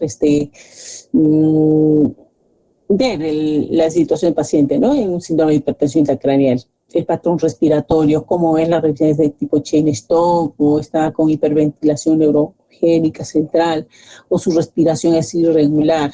Y de acuerdo a eso vamos viendo en qué etapa o en qué la lesión y qué nivel podemos encontrarlo, ya sea mesencefálica o pontovulvar. Las pupilas también es importante evaluar si están mióticas, hiporreactivas, si las pupilas son anisocóricas o hay midriasis, o puede estar isocóricas. Y como es respecto a al reflejo fotomotor, cómo es la respuesta. También tenemos la respuesta oculocefálica, ¿no? Está presente, está ausente o está disminuida. Y la respuesta motora a la anoxa, al dolor, ¿no? Si localiza el dolor, si está en decorticación, en descerebración ausente. Y de esa manera también podemos nosotros, con el Glasgow, con la escala de Glasgow, donde aquí trabajamos pupilas, por respuesta verbal, estado de conciencia, entonces podemos nosotros también ver en qué etapa también se encuentra el paciente. Por ejemplo, si tenemos un Glasgow 3, generalmente un Glasgow 3 ya un paciente ya está pues, con muerte cerebral. Supongamos un Glasgow 4, un paciente está con midriasis, ¿no? Un paciente que está en coma y está descerebrando, entonces ya podemos indicar que ya la lesión se encuentra a nivel mesencefálico. Entonces en Glasgow 4, el paciente con una hemorragia intracerebral, si es un paciente joven todavía con Glasgow 4, años, 20, 30 años, si es un hematoma epidural, el paciente puede mejorar después de la cirugía. Pero si es un paciente de 80 años, con midriasis, con un Glasgow de 4, generalmente no los operamos porque ya está muy dañado. O sea, ya el paciente está entrando a un coma o una muerte cerebral. O sea, el pronóstico va a ser malo en relación a una persona joven en un hematoma epidural, dependiendo también de dónde se encuentre la lesión. Muy bien, aquí algo que quiero recordarles: nunca deben realizar una punción lumbar en un paciente con un deterioro rostrocaudal. ¿Por qué? Porque pueden enclavar. Un deterioro rostrocaudal, me refiero a esto. ¿Ok? Un paciente que esté descerebrando, esté decorticando. Entonces, por favor, o un paciente con hipertensión intracraneal, no realizar punción lumbar. Porque, ¿qué puede pasar? El fenómeno lo enclava todo. Es como si hicieran un espacio y toda la masa encefálica viene y hace su hernia amigdalina y por lo tanto comprime al tronco cerebral a nivel vulvar y produce un paro respiratorio. Muy bien. Los signos clínicos de las hernias encefálicas. Bueno, el estado de alerta que ustedes también en vuestras exposiciones me han presentado. Entonces aquí es importante estudiar el sistema activador reticular ascendente. Entonces, si un paciente puede estar alerta, sí puede estar alerta al inicio, pero esto va deteriorando rápidamente. Lo otro que tienen que evaluar es el diámetro pupilar, como ustedes muy bien han dicho, ¿no? O hemos repasado sobre las hernias transtentoriales descendentes, que puede ser unilateral o puede ser bilateral. En este caso, si es unilateral, hay lesión del tercer nervio craneal. Entonces va a existir también signos de focalización contralateral. En este caso, el diámetro pupilar, ver si hay anisocoria. Si hay anisocoria, ¿dónde está la midriasis? Puede ser derecha o izquierda, o en la pupila derecha o en la pupila izquierda. Lo otro es la función motora. Ustedes tienen que evaluar los signos de focalización, ¿no? Puede ser hemiplegia, una hemiparesia, contralateral o ipsilateral. También aquí, ¿no? La presencia de rigidez, ya sea de extensión, que viene a ser la de descerebración, o la de flexión, que es la de decorticación. Bueno, entonces una vez que nosotros evaluamos ya, tenemos un paciente con midriasis, tenemos un paciente con un signo de focalización contralateral, todo lo demás, la manera de poder evaluar la presión intracraneal es poder registrar esa presión intracraneal. Es un paciente, por ejemplo, un Glasgow 8 se le tiene que intubar, se le tiene que invadir. Como ustedes pueden ver, el paciente está intubado, está con catéter venoso central y encima se le ha colocado aquí un transductor o un sistema para poder medir la presión intracraneal. Entonces, el monitor de la presión intracraneal nos va a permitir conocer la PAM que habíamos indicado que se tiene que mantener dentro de los valores de 5 a 15. Y de esa manera nosotros vamos a poder mantener una presión de perfusión cerebral adecuada, ¿ya? Y un flujo sanguíneo cerebral adecuado. Acá, este es el monitor, bueno, este es un monitor en el cual nosotros podemos ver la pica. Aquí no se ve bien, no se puede visualizar bien. Por ejemplo, aquí, ¿no? Tenemos un paciente con hipertensión intracraneal, la presencia de una hidrocefalia. Entonces, nosotros vamos a controlar o monitorear colocando un catéter. Puede ser a nivel ventricular, puede ser a nivel parenquimal, puede ser a nivel subdural. Acá, entonces hacemos un monitoreo invasivo. Bien, aquí. Entonces aquí, como ustedes pueden apreciar, se coloca un catéter a nivel intraventricular. ¿Para qué? Para poder medir la presión intracraneal o intraparenquimal, o a nivel epidural o a nivel subaracnoideo, en varios niveles. Pero lo ideal es a nivel intraventricular. Y esto se conecta a un monitor de la PIC y se va registrando, así como en la... Aquí. Así como en un EKG, tiene sus curvas en la presión intracraneal. Esto es una presión intracraneal normal. Tiene la curva P1, P2 y P3. Entonces va de más a menos. Entonces esto es una presión intracraneal normal. Esto es un gráfico normal de una presión intracraneal. Mientras acá ustedes pueden apreciar si la P1 se encuentra menos que la P2, entonces nos está indicando que hay incremento de la presión intracraneal. ¿Ya? Entonces el gráfico no es el adecuado. Muy bien. También en el mismo monitor se puede ver como ustedes pueden apreciar aquí, el pulso respiratorio, el pulso vascular, etcétera. Entonces son monitores que nos permiten bastante poder evaluar la PIC del paciente. Supongamos si este paciente, si se mantiene la P1, la P2, la P3 dentro de los valores normales, entonces todavía decimos, este paciente está bien, no lo vamos a operar, puede ser un paciente que esté con un edema cerebral, pero si vemos que esto está aumentando, entonces vamos a tener que aumentar la hemoterapia, aumentar medicamentos que ayuden a disminuir la PIC, aumentar tal vez la presión de CO2, etcétera, ¿no? Y si esto, a pesar del tratamiento médico que está recibiendo, no está disminuyendo, entonces va a requerir otro tipo de medida secundaria, en este caso, una medida quirúrgica o tratamiento quirúrgico. Entonces, a ver un poquito acá. Ya. Acá, vamos a ver. Entonces, ¿qué también nos permite medir, monitorear la PIC? Nos permite adelantar un tratamiento antes de que aumente. Por ejemplo, si nosotros vemos la P1, la P2 y la P3 que están dentro del normal, como dije, no continuamos con el mismo tratamiento. Pero si vemos que está aumentando, antes de que siga aumentando más, ya le colocamos un mannitol o le colocamos su solución salina hipertónica. Y de esa manera tratamos de mantener. ¿Para qué? Para evitar que el paciente ingrese a una cirugía prematura. Muy bien. Entonces, ¿cuál es el objetivo? Es mantener, es proteger al encéfalo y de esa manera evitar la isquemia global y evitar las hernias encefálicas. Bien, acá.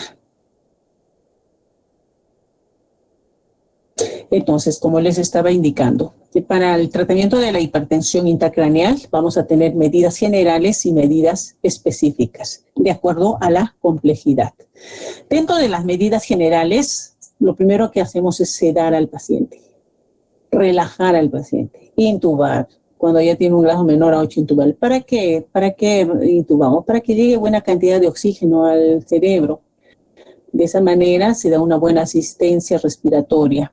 ¿Qué hacemos? Ubicamos la cabecera a 30 grados, porque por la gravedad, ¿se acuerdan que ustedes que hemos hablado de la presión hidrostática? Ayuda a disminuir la presión intracraneal. Mantener el cuello libre de compresiones y de esa manera mejorar el retorno venoso, disminuir la presión venosa intracraneal y aumentar la reabsorción del líquido cefalorraquídeo. Aumentamos para que esto no se acumule. Muy bien. Entonces tenemos aquí las medidas generales, normalizamos todas las variables fisiológicas, y debemos evitar esto, debemos evitar hipovolemia, porque si hay menos volumen va a producir una hipotensión arterial y menos flujo sanguíneo cerebral. Evitar hiposmolaridad e hiponatremia, porque la hipoosmolaridad y la hiponatremia van a favorecer el edema cerebral. Entonces debemos de mantener una osmolaridad de 300 a 310 y una anatremia de 140, no menos. Debemos evitar la hiperglicemia, porque esta va a aumentar la acidosis láctica intracerebral. Y la glucemia no debe ser más de 150. Debemos de evitar la hipotensión, porque esto va a disminuir la PAM y por lo tanto va a disminuir la presión de perfusión cerebral. Debemos evitar la hipertermia, porque esto aumenta el consumo de oxígeno cerebral.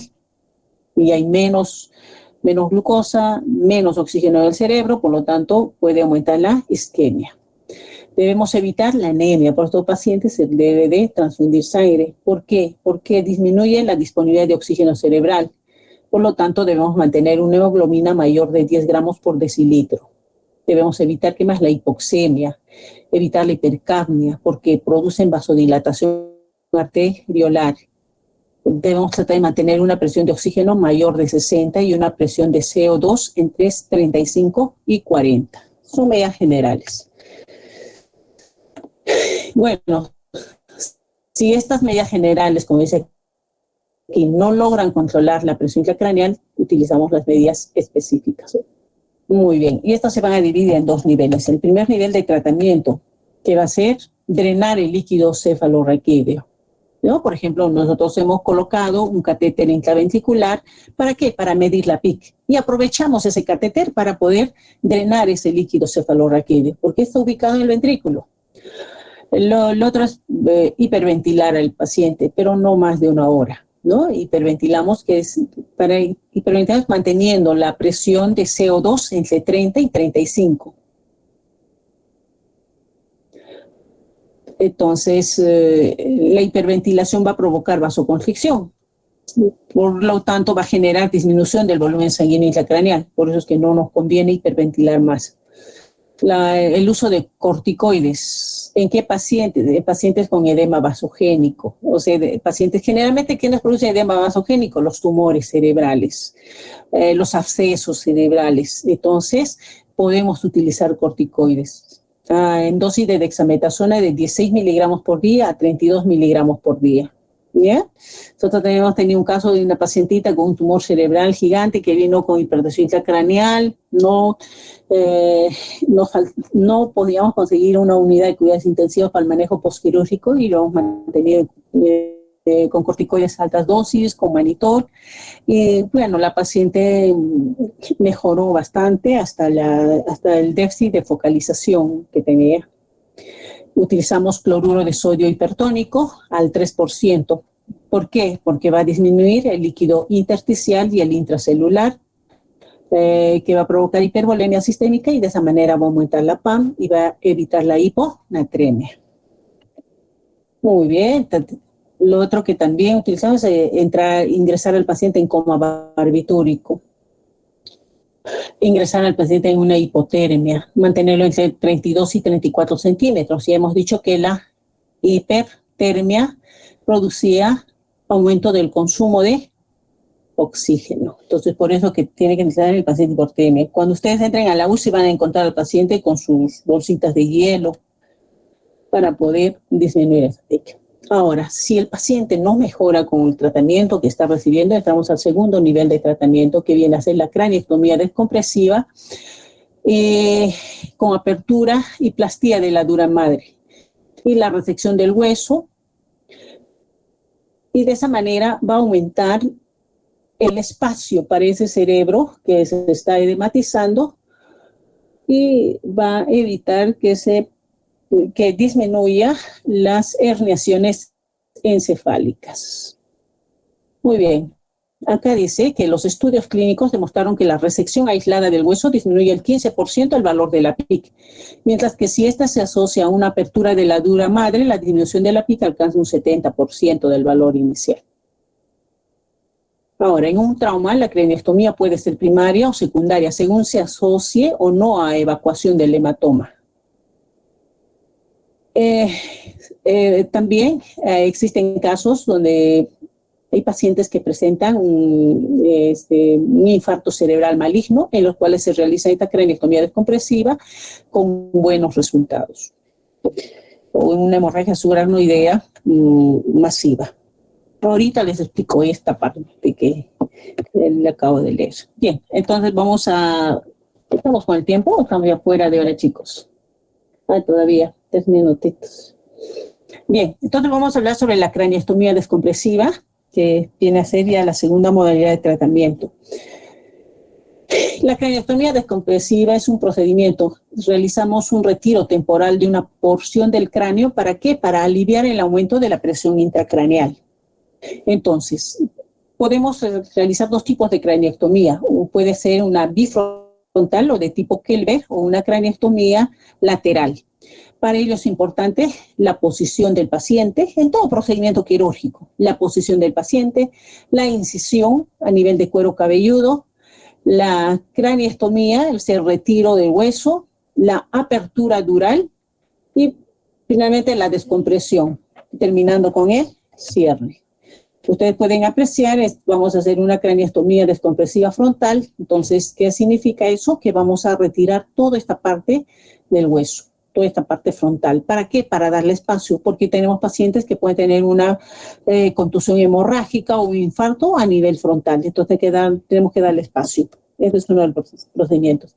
Entonces, lo más importante es la posición. En este caso, una posición neutra. Esta es una posición neutra. Ustedes pueden apreciar aquí la cabeza del paciente. Esta es la mesa quirúrgica y, bueno, los grados del paciente, ¿no? Por ejemplo, si esta es una cabeza que está en estado neutro, aquí está en unos 30 grados, 45 grados, 60 grados y 90 grados. Aquí tenemos un paciente en estado neutro. ¿Cuántos grados será? Chicos. 90 ¿Cuántos grados. grados estará rota esta cabeza? 0. 0 grados. ¿Acá? De acuerdo, esto ubíquense. 45. 45. 45. ¿Acá? 90. 90. Muy bien. ¿Acá?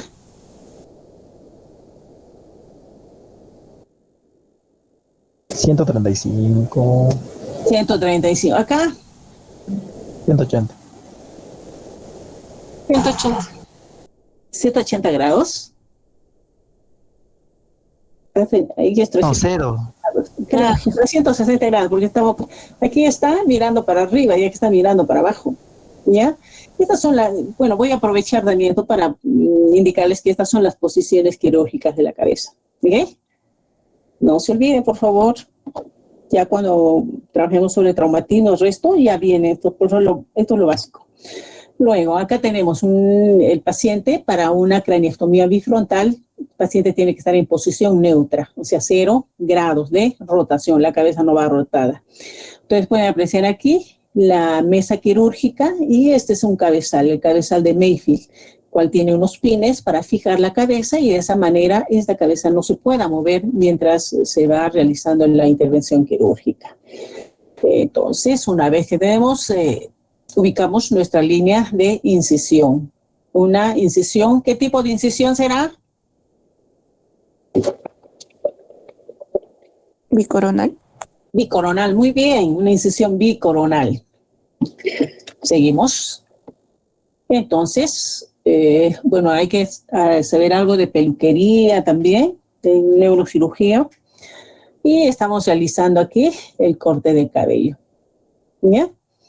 Estamos por la zona donde vamos a hacer la incisión, más o menos de 2 a 3 centímetros, para dejar al paciente con cabello, porque a veces los pacientes psicológicamente también les afecta cuando está todo el cabello rapado.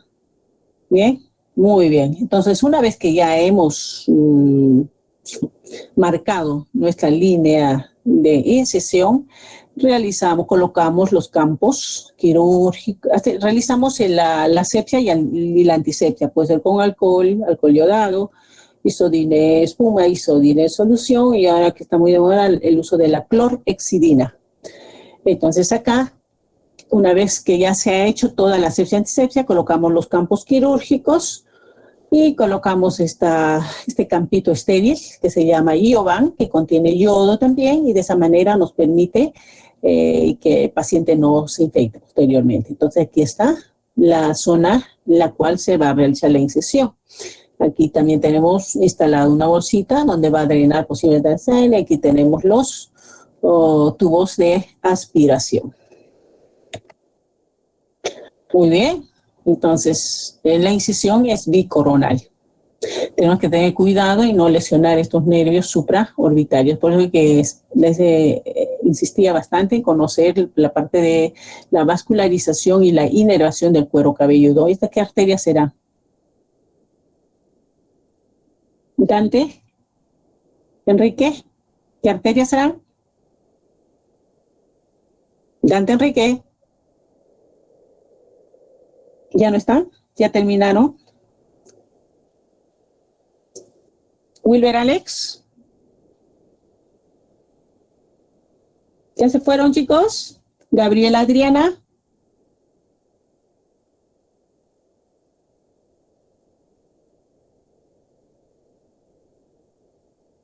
Alexandra Quispe. Doctora, buenas tardes. Hola, nadie me habla, pienso que ya se han ido y ya creo que ya he terminado las clases. Voy a terminar un poquito más y ya. Este viene a ser la arteria temporal superficial, ¿ya? Entonces, si dañamos esto o hacemos un corte, podemos producir una necrosis del cuero cabelludo. Muy bien, voy a correr más rápido. Entonces, una vez que se ha señalado, se empieza a hacer la incisión. Aquí, en este caso se está utilizando, se llaman estos unos separadores de Raney o clips de Raney, para de esa manera evitar el sangrado del cuero cabelludo. Como ustedes pueden apreciar acá, se coloca en este sentido y se hace la incisión. Muy bien, una vez que se ha incidido, se empieza a retirar la parte del escal. Acá ustedes pueden apreciar, se retira acá y aquí ustedes pueden apreciar la calota. Así es, la calota. Seguimos. Una vez que ya se aprecia la calota, empezamos a realizar la craniectomía recién. Entonces, estos son los puntos donde se realizan los cortes, los agujeros o burhole, y se realiza el corte en este sentido. En este sentido. Y de esa manera se retira toda esta parte del hueso, toda esta parte del cráneo.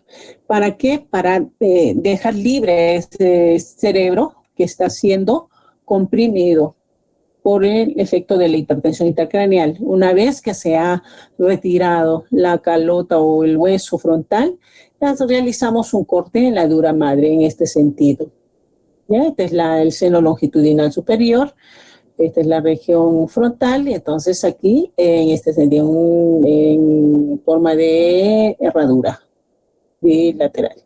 Y luego hacemos un corte a nivel de seno longitudinal superior para poder levantar toda esta dura madre. Muy bien, ustedes pueden apreciar aquí, ya se ha levantado y aquí se ve el cerebro que está contundido. Y luego se realiza, una vez que ya se liberó y ese cerebro que estaba apretado, que estaba ajustado, empieza a reexpandir o a expandir, se coloca una plastía Aquí ustedes pueden apreciar, se coloca otra dura madre que puede ser sintética o podemos sacar de otra parte del cuerpo, ¿no? ¿De qué parte? De la fascia lata. Podemos tener un injerto y de esa manera, para que cierre, tenemos que cerrar, porque si no, puede hacer una fístula. Y luego realizamos una incisión a nivel del cuadrante inferior derecho. Hacemos un corte y abrimos a nivel de tejido celular subcutáneo como un bolsillo, o sea, alojamos el hueso que ha sido retirado de la parte craneal. ¿Para qué? Para posteriormente, una vez que baje esa hipertensión, el paciente mejore, volverlo a colocar. Se llama cranioplastía ese procedimiento. Entonces ya hemos cerrado todo y posteriormente se cierra la parte de la incisión con puntos simples. Y este es el caso de un paciente, ¿no? Entonces, cuando ya baja el volumen cerebral, queda así la parte frontal. Fíjense acá cómo ha quedado deprimido. Una vez que está deprimida, recién se coloca ese hueso que se ha guardado o que se ha alojado a nivel abdominal para poder, para que también no haya efecto la presión atmosférica, ¿ya? Porque la presión atmosférica también puede producir hidrocefalia, también produce hipertensión intracraneal. Entonces, de esa manera estamos haciendo la reposición ósea mediante el procedimiento denominado cranioplastía. Entonces, aquí tenemos con eso estamos terminando la craneectomía bifrontal. La unilateral, le voy a pasar rápido, la posición, en este caso tiene que ir en esta posición o en esta, a 45 o a 90 grados. Lo ideal es a 90 grados. Se hace la incisión en signo de interrogación o Dandy o la T de Kempe. Acá pueden ustedes apreciar casi la mitad, ¿no? ¿Para qué? Para descomprimir de esa manera. Se hace la incisión de cuero cabelludo del scalp. Una vez que ya tenemos acá, tenemos ya expuesta la región craneal, empezamos a colocar realizar la craniotomía aquí, pero una vez que retiremos el hueso, la craniectomía, este está mal, es craniectomía, ¿ok? Entonces retiramos toda esta parte de la región frontal, región parietal, hasta la occipital y la región temporal. Toda esta parte del hueso se retira.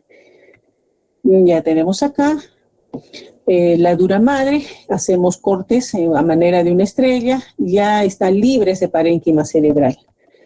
Entonces acá usted puede apreciar la dura madre que se ha cortado en este sentido, se llama un corte estelar, y está el parénquima cerebral se encuentra libre. Una vez que se encuentra libre, y ustedes pueden ver cómo rebalsa, o sea, protruye, y de esa manera logramos salvar la vida del paciente. Estamos colocando acá, se llama Surgicel, que es un hemostático cerebral,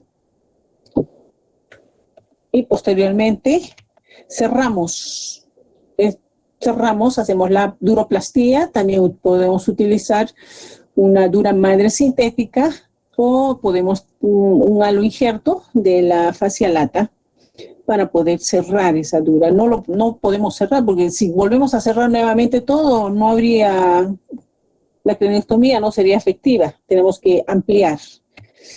Muy bien, también colocamos igual, guardamos o alojamos el hueso o el cráneo que ha sido retirado. Y luego, bueno, esto quiero que vean, chicos. Este es un monitor de PIC, donde es un paciente, donde se le está aquí. Este paciente está con una PIC más o menos de 65, 60, hasta que 70, estará en 68 de presión intracraneal. Ustedes pueden apreciar, mientras el paciente está en sala, se está realizando recién, está preparando al paciente para la incisión, ustedes pueden ver que está alta la presión. Solamente con hacer o con retirar esta parte del cráneo, cuando retiramos esta parte ósea o realizamos la hemicraniectomía, ustedes pueden apreciar que desciende la presión intracraneal. ¿A dónde? Mayor a 20. Puede ser 22, 25. Y cuando nosotros abrimos la dura madre, ustedes pueden apreciar cómo cae esa presión intraarterial. Y aquí vemos, está entre 0 y 20. Entonces, más o menos cae a unos 8, 10 milímetros de mercurio. Y de esa manera estamos descomprimiendo y estamos disminuyendo esa presión intracraneal. Entonces, ya y empieza ahí todos los fenómenos que ustedes, presión de perfusión, flujo sanguíneo, todo empieza a mejorar. ¿Ok? Muy bien, chicos. Ahí terminamos. ¿Alguna duda sobre el tema? Yul, Carmen, Jordi, Edison, Indira, Zuleika. No, doctorita, todo claro. ¿Han entendido bien, por favor, lo que es presión craneal? Sí, doctora. Sí, muy bien. Bueno, ya chicos, en base a todo ello ya vamos a trabajar el resto. Ya usted tiene que hablarme con los términos que aquí estamos trabajando. ¿Hay alguna pregunta? Creo que uno de ustedes me quería hacer una pregunta. ¿Le escucho? Doctor, una consulta. Sí. Aló. Bueno, doctor, buenas tardes. En el caso de que, ¿en cuánto tiempo se descomprime y en cuánto tiempo se vuelve a colocar generalmente el pedazo de hueso que se ha retirado? Colgajo óseo. Colgajo óseo. El colgajo óseo. ¿En cuánto tiempo se vuelve a colocar? Buena pregunta. Mira, después de la cirugía, primero tiene que disminuir de volumen parénquima cerebral. Tiene que mejorar la perfusión, el flujo sanguíneo cerebral, tiene que mejorar las heridas, porque de todas maneras al abrir hay una lesión, ¿no? Está inflamada todavía esta zona. Entonces, un promedio de 6 meses. 6 meses. Hemos tenido casos de pacientes que hemos colocado a los 5 meses. Hemos tenido casos de un pacientito a los 2 meses, todavía estaba protruida y falló. Lo ideal sería a los 6 meses. Siempre tiene que tener una buena nutrición el paciente, porque si no tiene proteínas, paciente que está desnutrido, va a fallar la colocación del colgajo óseo o plaqueta ósea. ¿Ya? Okay. ¿Por qué antes? Porque si no colocamos antes también empieza a hacer efecto la presión atmosférica. Como no hay quien proteja a esa masa, empieza a hacer efecto, puede ser hidrocefalia, puede presentar todos los signos de hipertensión intracraneal. Entonces tenemos que estar controlando al paciente, ver cómo va la herida, ver cómo está la nutrición del paciente y ver si va a poder tolerar la cirugía, todo ello. Y estar controlando que no esté con las complicaciones de la hidrocefalia. Bueno, eso sería todo. Doctorita, ¿y hay riesgo de infección? ¿Riesgo de qué? Infección. Por supuesto que hay riesgo de infección. Es un paciente que está en UCI y en la UCI se puede infectar. Como la UCI es un zoológico de bacterias multiresistentes, entonces puede infectarse con una neumonía. Por lo tanto, baja las defensas del paciente y puede infectar con los mismos estafilococos que están presentes en el cuero cabelludo. Sí, sí hay riesgo de infección. La plaqueta ósea que se ha guardado también, pues por eso tiene que hacerse una adecuada asepsia y antisepsia. Siempre el lavado prolijo de manos, utilizamos guantes, estamos cambiando a cada rato los guantes. Muy bien, chicos. Entonces ya hemos terminado con esta parte muy larga, pero es básica para que ustedes puedan entender todos los fenómenos de hipertensión. Y en base a ello ya vamos a trabajar más rápido los otros temas. Listo, chicos, nos vemos. Cuídense. Hasta el próximo. Chao. Lean, por favor. Lean. ¿Ya? La siguiente no les voy a hacer leerla en la pantalla. Tienen que contestarme. Ya, chicos, cuídense. Chao.